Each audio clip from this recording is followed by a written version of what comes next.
ఓ ప్రమాదకరమైన వైరస్ కారణంగా మనిషిని మరో మనిషి కిరాతకంగా చంపి తినటం తరచూ మనం జాంబీ కాన్సెప్ట్ సినిమాలలో చూస్తూనే ఉంటాం. ఈ నేపథ్యంలో ఓటీటీలో ఎన్నో సినిమాలు, సిరీస్లు వచ్చాయి. కానీ ఆ సినిమా ప్రేక్షకులకు ఎంత థ్రిల్ని పంచింది, ఎంత భయపెట్టింది లాంటి అంశాలపైనే దాని విజయం ఆధారపడి ఉంటుంది. అయితే ఇదే జాంబీ కథలో ప్రేమను మిళితం చేసిన సినిమాయే జియామ్. తన ప్రేయసి రిన్ని జాంబీల నుంచి రక్షించేందుకు సిద్ధపడతాడు సింగ్. ఇందులో ఇతను థాయ్ యోధుడిగా కనిపిస్తాడు.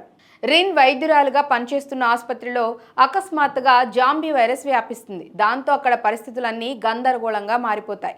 అక్కడ ఉన్న వారందరికీ వైరస్ సోకి ఆకలితో ఉన్న జాంబీలా తయారవుతారు.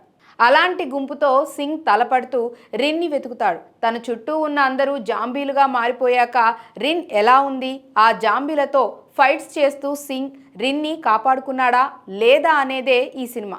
థాయ్ యాక్షన్ హర్రర్ చిత్రంగా రూపొందిన ఈ చిత్రాన్ని కల్ప్ కల్జిరేక్ తెరకెక్కించారు. ఒళ్ళు గగ్గురు పొడిచే సన్నివేశాల మధ్య జాంబీలతో హీరో చేసే ఫైట్స్, యాక్షన్స్ సినీ ప్రియుల్ని ఆకట్టుకునేలా ఉన్నాయి.